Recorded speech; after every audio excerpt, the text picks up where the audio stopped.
This video will deeply challenge everything you've heard and think you know about my birthplace, South Africa. There is a horrific and purposeful genocide going on against white South Africans. Before I begin to explain the situation, I want to give a brief description of the history of South Africa. European settlement began in the 17th century with the arrival of Dutch colonists. These colonists, mostly farmers, faced opposition from invading tribes from the north, the Bantu Zulu peoples, who greatly displaced the native ethnic groups of South Africa. The majority of Africans in South Africa are not indigenous to the country, but descended from northern invaders who arrived in roughly the same time period as European settlers. Both the black and the white population of South Africa are colonists. The only natives in South Africa are the Khoisan, otherwise known as Bushmen. And the only reason there are still some of them left is because whites colonized the western part of South Africa and Namibia before the blacks had moved in to finish the extermination of the Khoisan. Britain invaded in 1795, and as a result of a series of conflicts between the British, African peoples and Dutch Afrikaners handed over the colony to the British. Dutch Afrikaners were given no option to return to their native homelands in Europe, unlike the inhabitants of many other European colonies. Whether right or wrong, it was whites that created the cities and nations of South Africa. So yes, it was their country. No one could possibly deny that South African architecture is European. But now that they have handed over the land to the black majority, they are living in fear and under threat of extinction. White people in South Africa currently make up less than 10% of the population and declining. They are 40% of the homicide victims. More than 400,000 white South Africans now live in poverty. Extensive affirmative action legislation on behalf of blacks has put white minorities at a significant disadvantage, especially in areas of skilled work, in which whites make up the largest percentage of the available workforce. White South Africans are refused employment because of the color of their skin.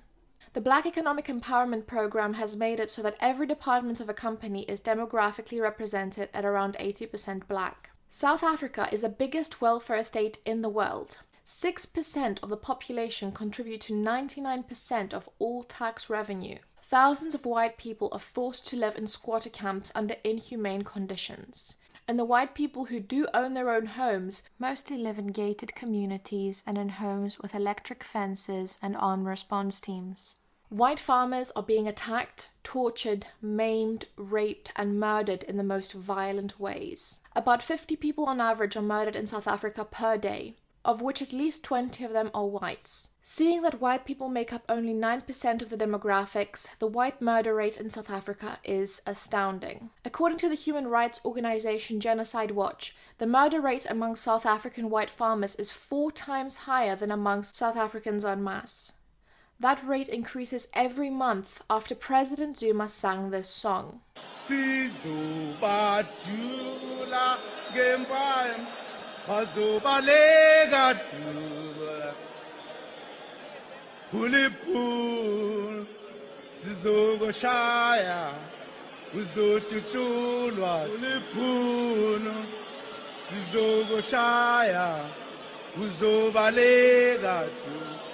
The rise in farm attacks has been blamed on increasingly anti-white hate speech, particularly from the ruling African National Congress.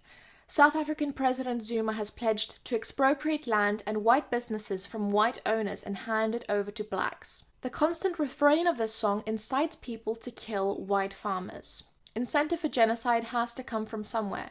People don't just go out and start killing people because they feel disadvantaged. They need to be called to action. The African National Congress and Malema defend this song and has openly stated whites will be slaughtered unless they give up all land. South Africa's government, which has been led by Nelson Mandela's African National Congress since the end of apartheid, is outstandingly incompetent and corrupt. The government is appallingly bad at everything it does. Education, healthcare, infrastructure, security, everything that is a government function is in shambles. According to the South Africa Institute of Race Relations, half of the crimes are not even reported as the police are so corrupted and fail to provide any solutions. Since the end of apartheid in 1994, more than 70,000 and counting white South Africans have been murdered, of which more than 4,000 were commercial farmers. Exact figures are very hard to come by, as the South African police have stopped releasing statistics about the race of the victims. Monitoring group Genocide Watch says the cover-up has been exacerbated by American and European governments, which have remained silent about the problem, reinforcing the campaign of denial.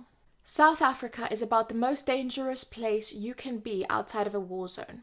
Nelson Mandela was able to hold the Rainbow Nation together, but he has passed on. Now, according to Genocide Watch, South Africa is at pre-genocide stage 6 of 8, preparation. While sometimes farmers and their families are tortured to obtain information such as the whereabouts of the keys to the safe, human rights groups say that the excessive brutality is intended to send a message to the general farming community: get out of our country. Victims are often restrained, harmed with weapons such as machetes and pitchforks, burnt with boiling water or hot irons, dragged behind vehicles and shot. Female victims are almost always raped in these instances.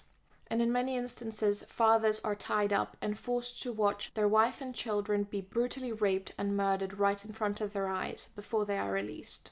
It is important to note that not all who are murdered on farms are white people. However, black farmers are not subjected to the same levels of torture as their white counterparts. The South African media makes a great attempt to cover up on the white genocide, and it's mostly foreign newspapers who post articles on white murders. What makes matters even worse is that many blacks take pride in the killing of whites. Some of them would openly admit their racist intentions on national television, while others make banners with hate speech written all over it. In the rare cases of prosecution of these murderers, hundreds of blacks would gather around the police station where the accused are being held, demanding their release. Yes, these murderers are considered heroes by many. Few people know that Mandela supported terrorist bombings of innocent men, women, and children. This is the Mandela the control media won't show you.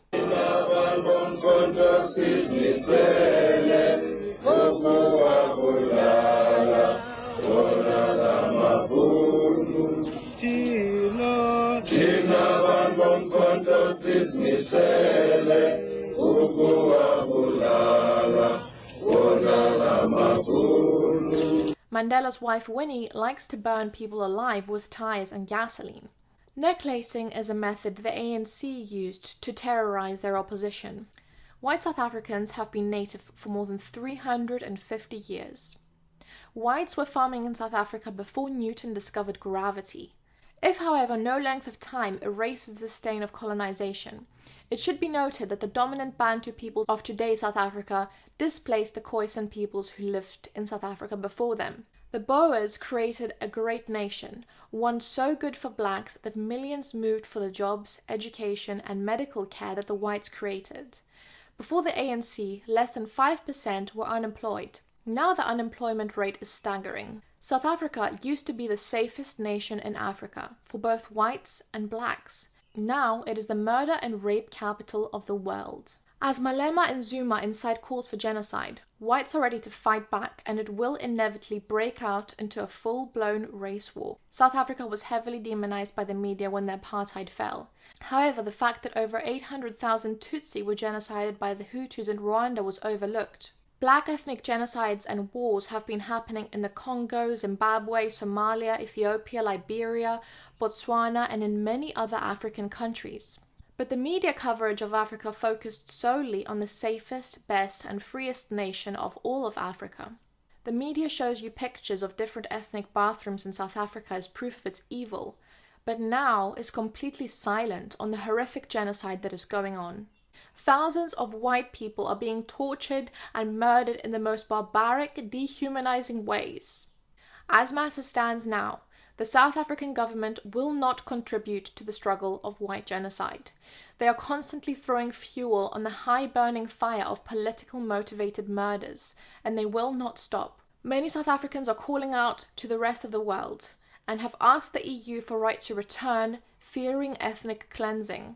But our governments ignore this issue and instead are flooding our countries with African and Muslim migrants who share cultures completely different to our own. The most sinister part of all this is that the same globalist forces that worked to destroy South Africa are now working to destroy what is left of the civilized West. If you really care about human rights, please share this video and raise awareness on the horrific ongoing genocide of white South Africans.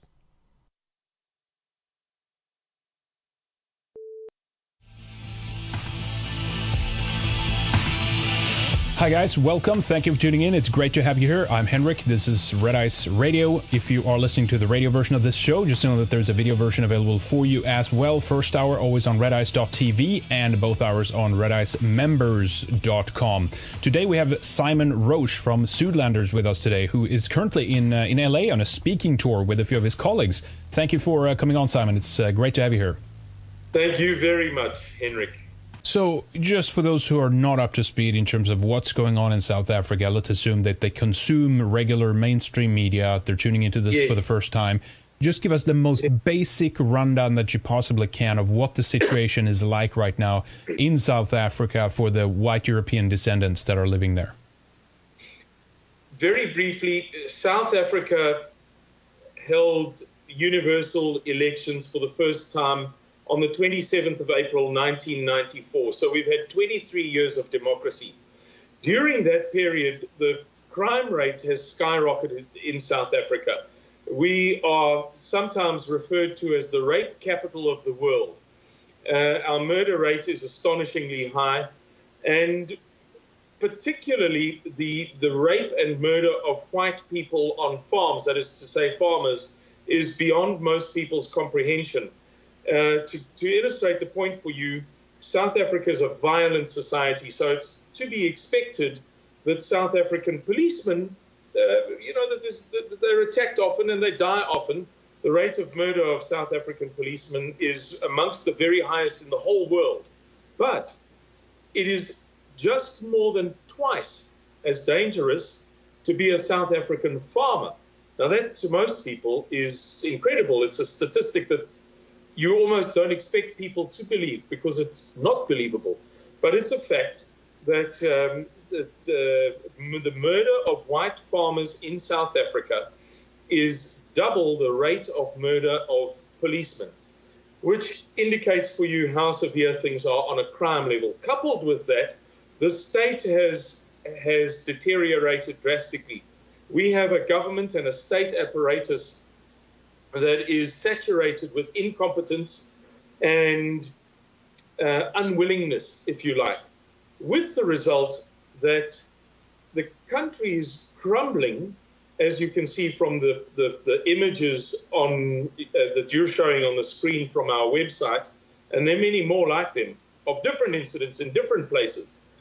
And it's now reached a point where there is a crescendo of calls from the populist demagogues in South Africa for the expropriation without compensation of all white property.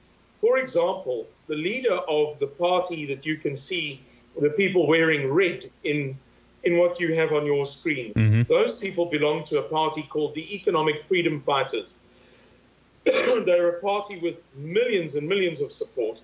And the leader of that party said on the 7th of November last year in the town of Newcastle in the province of KwaZulu-Natal, I am not calling for the slaughter of all whites yet.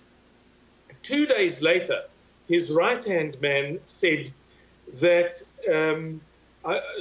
forgive me if I don't get the quote verbatim, but it was along the lines of, if we do not get all white land expropriated without compensation before the 3rd of August, are we going to have to resort to slaughtering all the whites?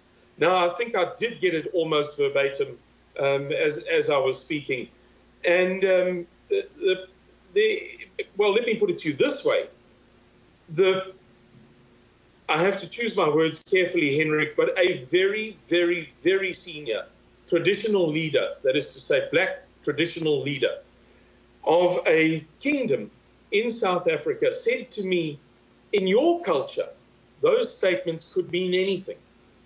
In my culture, they mean only one thing. They mean, I want you to slaughter all of the whites. We are going to have a violent revolution. get ready and in the starting blocks. I think that answers your question, Henry. Yeah. It's a extremely dire situation, and it's been an uphill battle to get the international community to understand the seriousness of the situation. And obviously that's coupled with the background of South Africa, with the intense propaganda war that has been fought after, post apartheid, basically. If you just could describe for us a little bit how what the conditions has been like after apartheid leading up to today. Has things just slowly escalated, or has it just kind of been on a steady pace, so to speak, of really bad scenarios for the white farmers specifically? Yes, there has been a steady pace. If you look at the statistics, you can see that shortly after the 1994 elections, once people realized that the government would condone or tolerate murder and rape in a way that hadn't previously been tolerated, they found their self-confidence, and they set about it with greater eagerness. And you can see in the statistics a steady upward trend to levels that would not be accepted anywhere else in the world. Dr. Gregory Stanton of Genocide Watch in Washington, D.C., who, by the way, is a noted liberal who was an anti-apartheid activist, in other words, not a natural ally of conservatives such as ourselves. Dr. Gregory Stanton visited South Africa in 2012, and following that visit, there are two things worth mentioning. Firstly, he placed white South Africans, all white South Africans, in the final phase of his measuring tool before all-out genocide. And even we were astonished to hear that. And he explained how the system works. And he said, I genuinely believe that you are being set up for a genocide. Now, Dr. Gregory Stanton of Genocide Watch in Washington, D.C., is the man who predicted the Rwanda genocide a year before it happened, but a year in advance. In other words, he wasn't saying 12 months prior that it's going to happen tomorrow. He was saying this thing is going to happen in about a year's time. And it did. So he's an acknowledged expert. And he's saying that we are on the cusp of a genocide. Furthermore, he said in an interview shortly after his visit, the worst thing about what I've seen is that it's clear to me that this is being orchestrated. In other words, that the murder of white people by black people, which has now reached, I'm not speaking of the farms, I'm speaking generally, of the whites in the population of about 4.6 to 4.8 million, nobody's sure because our Department of Statistics is not mathematically competent, and it's well known that they sort of mess it up every time. But between 4.6 to 4.8 million white people is just past the 74,000 mark. I spoke to an American scholar 2 weeks ago who said that he's positive that the number is closer to 120,000. And I said to him, well, I don't want to say that in interviews because it's not consistent with most of the research. And he gave me his research. And I have to say that it was fairly persuasive. He's not an idiot, and he's done a very good job of attempting to ascertain the number of murders.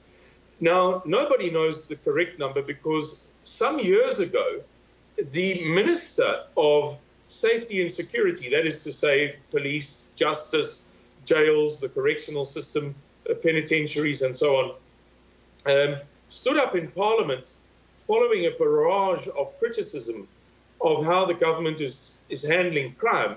Yes, the people who were complaining were necessarily white newspapers or predominantly white newspapers and political observers and so on. He said, if people don't like the crime in South Africa, they should leave. Now, this is the attitude of the government. Shortly after that, the government adopted a policy of not releasing statistics by race. In other words, there's no way to know how many people have been murdered. We know for certain that it's a minimum of 74,000. That is to say, white people murdered by black people. And as I say, there's an American scholar who presented, certainly to me, a very persuasive argument that it's closer to 125,000. Wow. It makes you... Jeez. It's amazing. Yep. So when you guys are speaking about this, and with consideration to, let's say, the international media, is there any willing voices? Or, I mean, I know that you can reach outlets like ours who are actually willing to listen to you guys, have you present your story, talk to us, what's going on. We don't have any reason to doubt you or not to believe what you're saying. But beyond alternative outlets such as ours and others similar, is anyone willing to listen? How do they treat this? They're not interested at all. I don't want to, sort of digress into the realm of conspiracy theory, but we are firmly convinced that it's a deliberate thing, that internationalist capitalists are delighted by the unrest in South Africa. And, one of our newspaper groups is, if I'm not mistaken, the 4th largest media group in the world. It's an unknown fact that from a little old country like South Africa, we have such massive influence on the world media.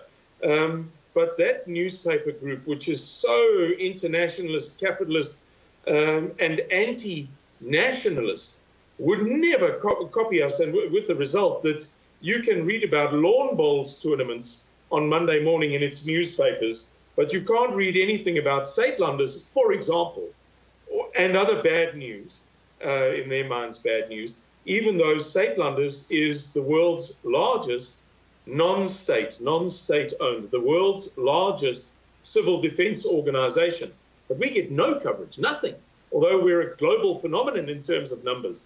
So they're absolutely thrilled with what's happening, in our opinion. And in our opinion, the lack of coverage is 100% deliberate, and we get none, absolutely zero. The only coverage that we've had in the past, let me say 3 years, I think it's fairly safe to say that the only coverage we've had is one interview with a major international magazine, which will come out later this year, and I'd rather not mention the name. I don't want to anticipate what they're doing, with a French newspaper in December, and then the coverage we've received in the USA. Otherwise, nil, absolutely nil. So it's absolutely amazing that they're looking the other way on this. And obviously this is, I think it's done for various reasons. I think one level it's virtue signaling. Again, I think because of the intense pressure of information and propaganda surrounding apartheid, they feel that this is such a hot potato, probably, that they can't, they don't want to touch it. They can't to a certain extent. I really don't know. But as you say, I wouldn't dismiss this aspect that they might actually do it. Because somehow they see that it's, I don't know, payback or something. I mean, I don't know. What do you think? What do you think is driving that? Why would they do this? I think that in the liberal environment, there is a mentality of payback, certainly. I think that in the media environment, they're going to look like massive fools if they're, bear in mind, Henrik, that they rammed the propaganda of the new South African Rainbow Nation down the throats of the whole world for decades. And they're going to look like fools if they turn out to be 100% wrong. And now, I'm not suggesting that apartheid was a good thing. I wouldn't have liked to have been a second-class citizen under apartheid. And I'm not suggesting for a second that the world should begin to view apartheid, for good and for worse, as a wonderful thing. That's not the angle here. However, after everything that they told you, me, and everybody else about Nelson Mandela, what a dear, sweet man, such a lovely smile, and the African National Congress and so on, for them to publicize, for example, Nelson Mandela, after his death, 2 of his close friends and senior leaders confessed that Nelson Mandela had remained a member of the South African Communist Party Central Committee clandestinely up until his death. Now, nobody knew that. When he was going to church and kind of, pretending to be one of those guys, and I believe in God and love your neighbor and all of this kind of stuff, actually, he believed something completely different. And so that kind of expose didn't see the light of day. And I think that the international media is terrified of being made to look like idiots by a situation in South Africa where we have a president who's had 7 wives, 7, not the 4 or 5 reported. And if you're interested, I can explain to you how it is 7. We have a situation in which we have 3.2 million taxpayers paying social grants in effect for 16.3 million people. So the economy is going to pieces. Unemployment has reached almost 40%. Again, it's a statistic that we don't expect people to believe because it's unbelievable, but we'll tell you what is the truth, and people can verify it for themselves and see that generally the statistics that we quote are conservative. If we err on the side of caution and conservatism all the time, it helps us not to get into trouble. But they'll see even more severe statistics than that, and the world media doesn't want to acknowledge that it's fast heading towards being a basket case because it's going to make them look like twits. Yeah, the Rainbow Nation idea, and then they've been also... I mean, they're also trying to sell this at the same time to other countries, right? I mean, Europe is now experiencing an importation of a lot of Northern Africans and Sub-Saharan Africans, Middle Easterners, etc. And if they would start to back off, if you will, in South Africa, it would just kind of set the precedent for us also in a way of saying, oh, okay, well, maybe then that's not a good idea. So tell the audience about what it is specifically that you guys are trying to raise funds for. You're talking about vital necessities. What are these? How are you guys looking to prepare? What can you guys do? I mean, tell us about the situation that you're in right now and how you're seeking to kind of remedy that with the help of Europeans living elsewhere around the world. We have a comprehensive national emergency plan, which is very highly detailed and very highly regarded worldwide. We periodically get requests from people all over the world. You may be interested that we've recently had a request from a group in Sweden who asked us specifically to give them input so that they could model a plan that they have on our plan. Once they'd read it, they saw that it was quite a good plan. And that massive plan covers a scenario in which the provisions of the protocols additional to the Geneva Convention are met, which is to say, or let's say the criteria, which is to say that I and my buddies can't run out tomorrow and occupy a little hill in a desert and say, don't come near us, you know, we're a civil defense group and we're occupying this hill for ourselves. It doesn't work like that. Certain criteria must be met in order for us to be able to say, right, now we seek the safeguards of international law as provided in the protocols additional to the Geneva Conventions. And of course, there has to be a certain severity of conflict. There has to be a certain amount of jeopardy. It has to be an armed conflict, etc., etc., etc. If those criteria are fulfilled in a civil war or in an international conflict, which is to say that a conflict in which other countries support one or another entity in South Africa, we would endeavor to withdraw from that conflict and declare ourselves non-combatants. In fact, the phrase that's used in international law is a non-party. We would declare ourselves a non-party and we would say, we want to have nothing to do with this nonsense. We would then ensure that we go to a certain place and we safeguard the welfare of civilian non-combatants. Our plan is intended to cater for about 800,000 people. We don't believe that more than that number of people would make it to us in the event of an all-out combat in South Africa along racial lines, such as the leader of the EFF is proposing or implying or indeed instructing, as that traditional leader said to me, face-to-face, in person. We have about 6,000 daily active members, and we have about 12,000 ancillary members. And what I mean by that is that we're not like a stamp collecting club. Once a week you can go along and see what the other guy's got, stamps or whatever, or a football club, go and watch a match. Once you've joined the Saitlanders and you've met people and you understand the plan and you've made your preparations and you've got what your means permit you to have in terms of preparations, there's not much reason to go to 75 meetings where you discuss the same topic. So we have a fairly high turnover of members who remain loyal to us over decades, but who are not active members. So we have about 6,000 active members and about 12,000 ancillary loyal members.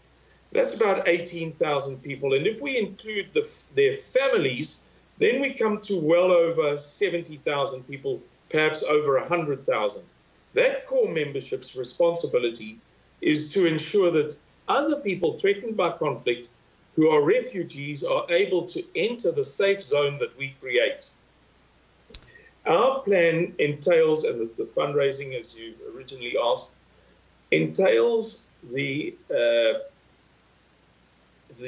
purchase of vital necessities, particularly dieseline, water purification facilities, long life food,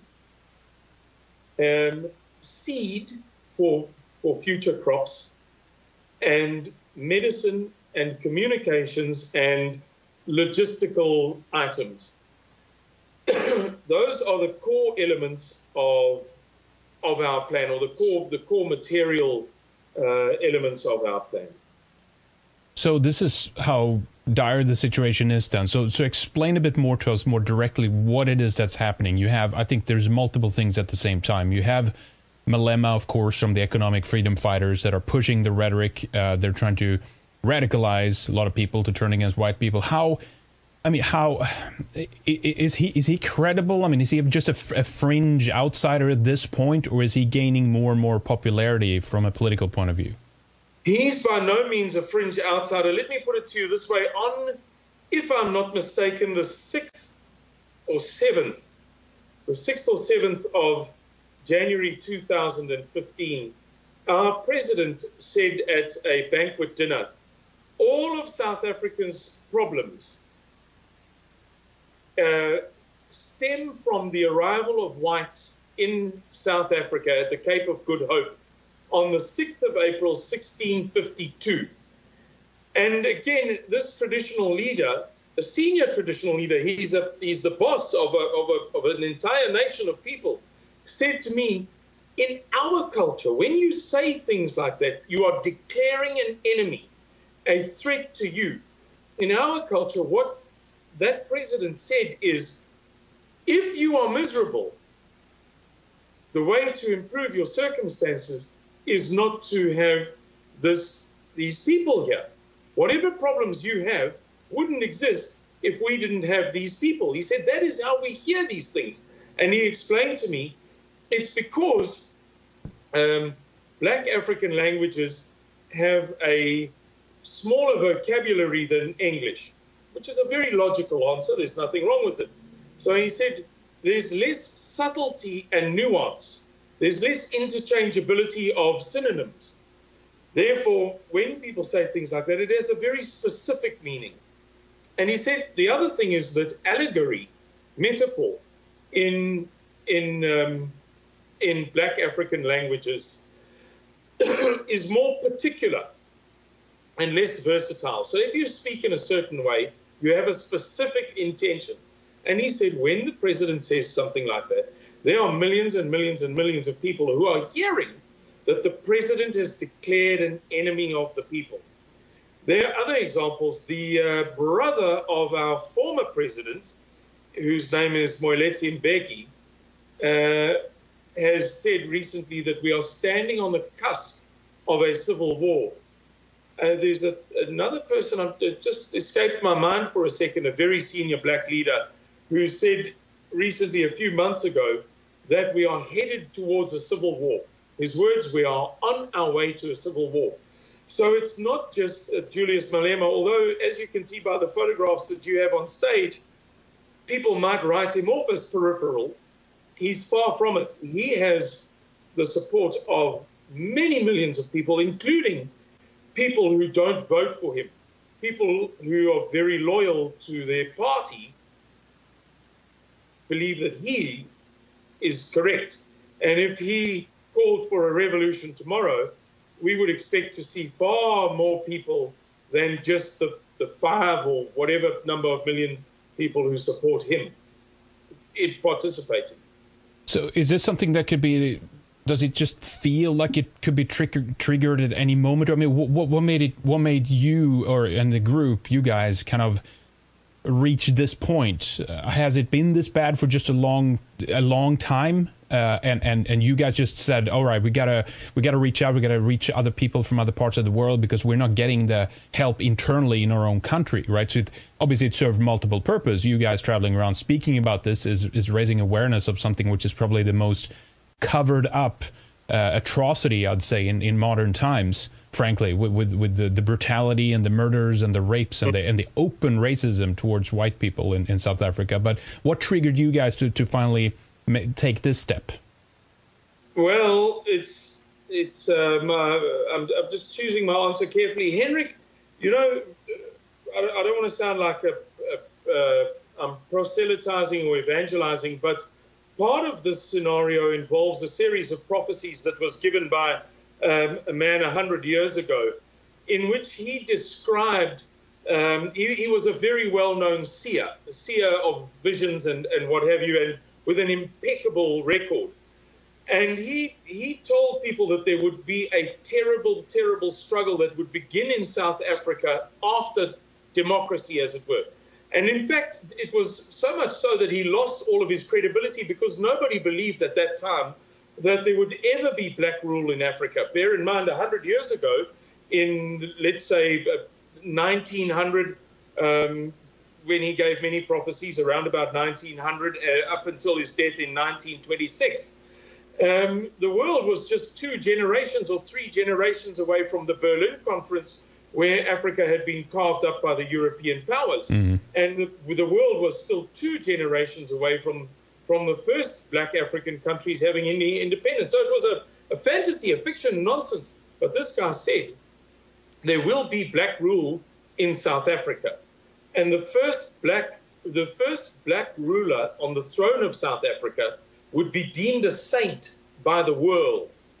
And that when he dies, world leaders would come from all over the world to pay homage at his graveside. Now, in that series of prophecies, a friend of his said, look, tell us when this terrible crisis is going to happen, because he described a crisis beyond imagination. I can hardly tell you how severe this thing was that he described. He said, well, one of the signs that he gave was that in the world, there would be a flood, sorry, not a flood, he used the word wave, a wave of black and brown-skinned migrants into Europe. He said, when that wave of migrants occurs into Europe, when you see that wave, then you will know that there's about to be a conservative backlash or reaction in the north, that is to say, in the northern hemisphere. He said, once you see that conservative backlash, once the conservatives rediscover their voice, then you will know that the time is fast approaching for a global crisis and a South African crisis. He said, then you will be a very short time away. He said that a white man would take over the leadership of the USA from a black man. I'm not giving you the allegorical terms, but since forever, for 100 years, however long you like, it has always been understood, because of the very particular allegory that he used, that it could only be referring to the leadership of the USA. So this is not a new thing. You can read books going back a long way. He said, when a white man takes over the reins of leadership of the USA from a black boy, then you will know that things are hotting up. And he said there will be a man, a very powerful leader, who is not in Europe. In other words, he's not separated from South Africa by land. You know, between South Africa and Europe, there's a small pond called the Mediterranean. It's not.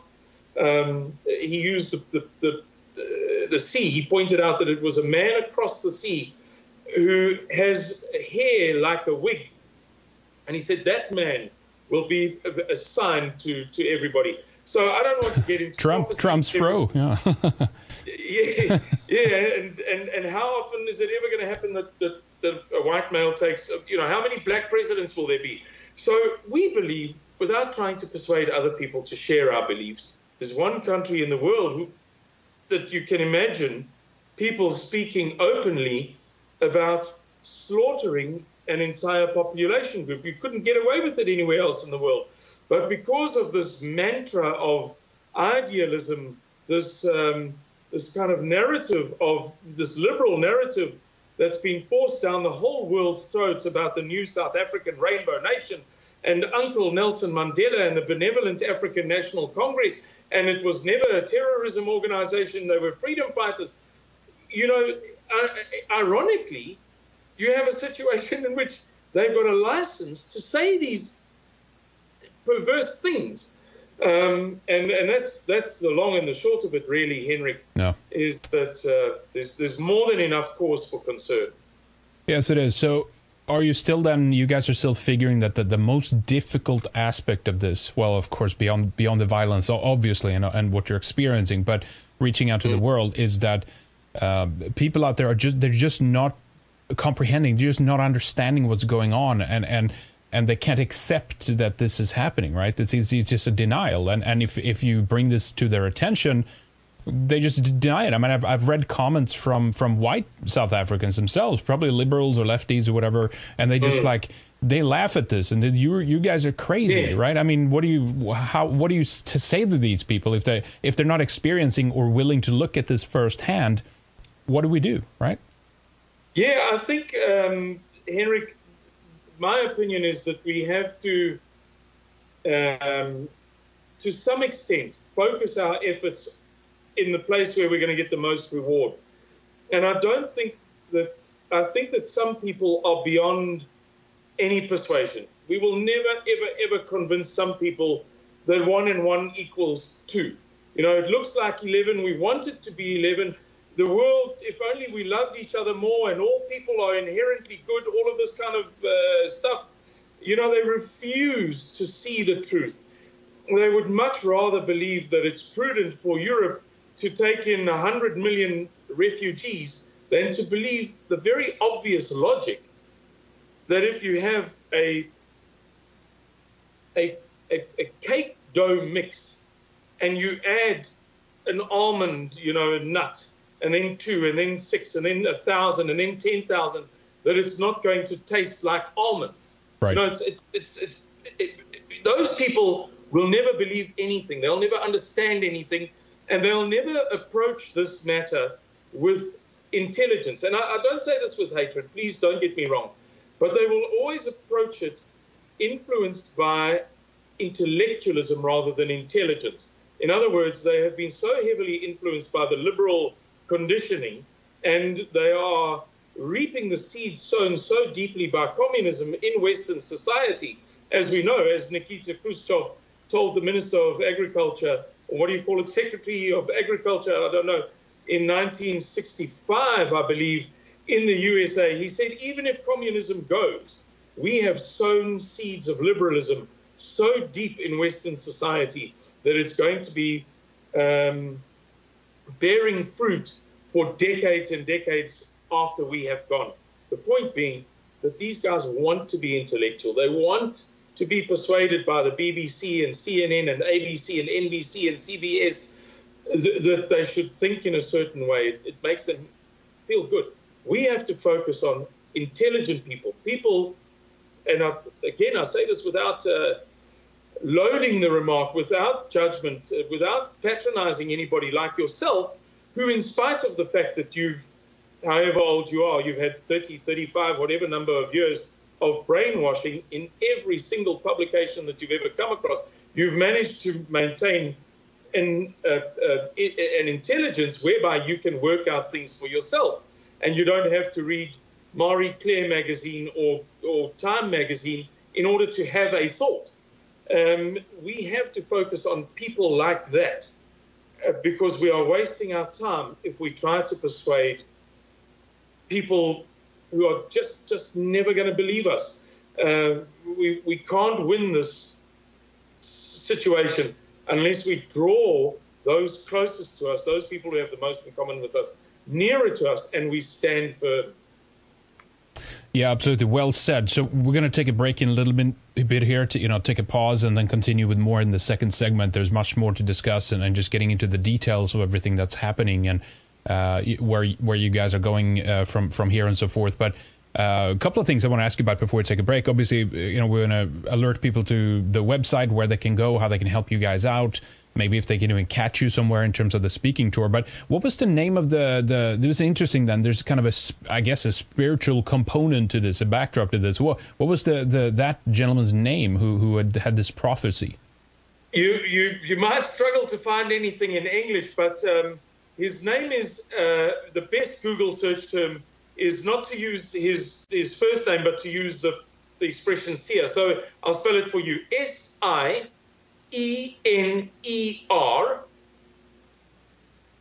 Okay. Okay, and then his surname is in two parts. They're two separate words. The first one is V-A-N, fun, V-A-N, or Van, if you like. And then Rensburg, R-E-N-S-B-U-R-G. All right. Van Rensburg. Van Rensburg. Yeah. All right. Interesting. That's very interesting. So people can check that out if they want to try to find more and if they can find any more details about that. So tell us then the action plan. You guys have the website set up, of course, Sydlanders.org.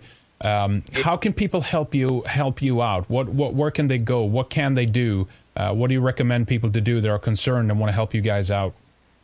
Henrik, if anybody would like us to talk to their group or to their church, anywhere in the USA, they only have to ask. If it's not feasible, we'll say no. But we have spoken to groups of, literally, we drove 1,000 kilometers, so that's something like 700 miles, to speak to 2 people in Phoenix. And we would gladly do the same again. We changed our route from the I-40 to the I-10 to go down to Phoenix, Arizona to speak to 2 people, knowing that it was 2 people. So people in the USA should not be shy to ask if they would like us to come to them. If we've already been in that region and we can't go again, then we won't be able to do it. But we will go for anybody. We are desperately trying to spread a word.